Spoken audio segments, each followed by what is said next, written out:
an old English proverb that says, children should be seen and not heard. Has anyone ever heard that one before? It's not very common anymore. I thought about this proverb as I was praying with this gospel this week, and a little autobiography here.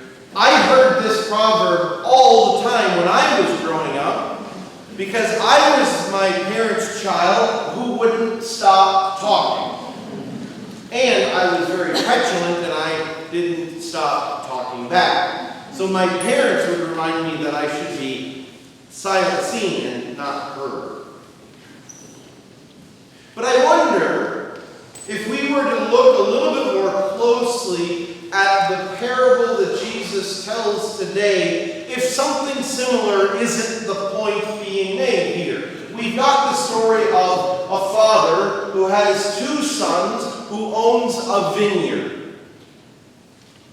The first son, when asked to go work, says, "Oh yes, of course, sure, I'll do it." Doesn't go. The second son, yes, oh, absolutely, Dad, I'll do it. Well, I got this back.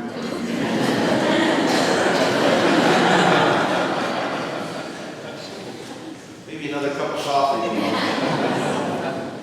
So the first son says yes and doesn't go. The second.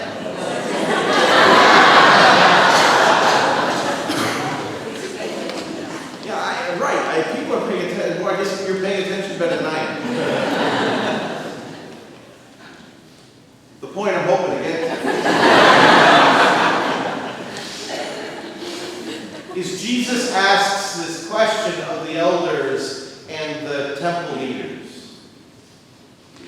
Who actually did the Father's will? Who actually followed through? Who did the work? As Jesus frames this brief parable, for him, the greater priority is who actually did something, who put in the work. It's less important who said the right thing. And I think if we understand who he's speaking to, we can see not only the challenge in that moment, but the challenge likewise for us. Because he was speaking to the elders of the people and the religious leaders. These are the people who went through all the right prayers. They said the right holy words. They were always found in the temple praying, doing all the right religious things. They said what was good, but they didn't necessarily do the work.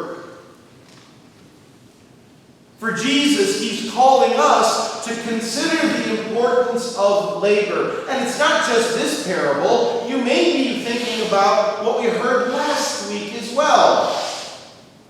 Last week was yet another parable of a vineyard. By the way, next week is going to be yet a third parable about a vineyard. And so what's the central theme here last week was this landowner who went out into the marketplace to hire laborers at dawn. They weren't enough. He went back to hire more in mid-morning, 9 a.m. They still weren't enough. And then again at noon, yet he needed more people to labor for him. And so a fourth time he goes at 3 in the afternoon, and still there's more work to be done. So a few minutes before the sun goes down, before it's quitting time, he goes again and hires anyone that he can find and says, just go into my vineyard and I'll pay you what is just. We know the end of that parable. Everybody got the same daily wage. But if we jump to the end of that parable, if we miss the point of this parable today, then the central theme is overlooked, and that is there's work to be done. Next week we hear the same thing, yet another parable about laborers in yet another vineyard. And the theme is maintained. There is work to be done here. The image of a vineyard in all of Jesus' parables is an image of creation of the world.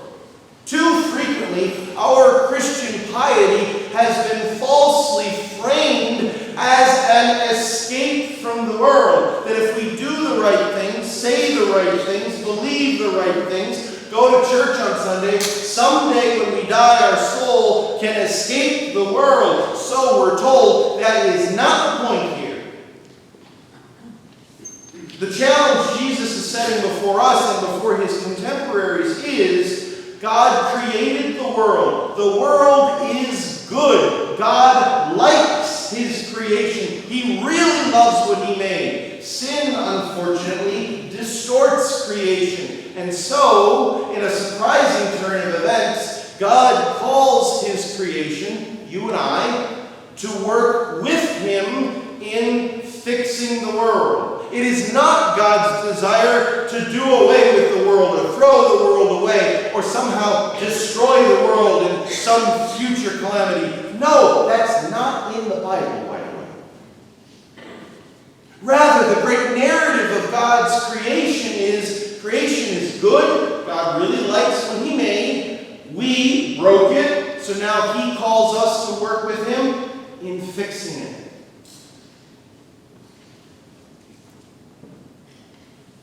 I don't know if you've noticed, there's a lot of work left to be done. Our world is still pretty broken. And we're told, in some of the most dramatic words that St. Paul ever writes, we're told how we are supposed to be working with Jesus. Paul says, though Jesus Christ was in the form of God, he did not deem equality with God something to be grasped. Rather, he emptied himself, taking the form of a slave. So, he says to us, you have amongst yourself this same attitude, this same disposition, this same approach. Have in your life the same humility that Christ had in his, that as he entered our world, he took the lowest place in all things. That's how we are supposed to be busy fixing the world. That's the attitude that we are supposed to have. But Jesus over and over again tells us why the world is broken and what we need to be doing to fix the world over and over and over yet again. He challenges us to have a heart to care for the poor and the oppressed, to reach out and to nourish those who are sick and suffering, to provide comfort for those who suffer all forms of injustice, persecution, and every manner of prejudice, to oppose the agenda of war and violence in all its forms. The very challenge of Jesus is that we be busy fixing the world in caring for the poor and the oppressed. This is what breaks the world. This is our job in trying to fix and heal the world. It's not enough for us just to come to church and say the right prayers, say the right things, go through the right motions, and then wait around to die. That's not the Christian vocation. You, as a disciple, are called to be busy working in his vineyard. There's a lot of work to be done. I can't help but think the time has come, maybe even long overdue. We Christians, we need to be seen and not heard.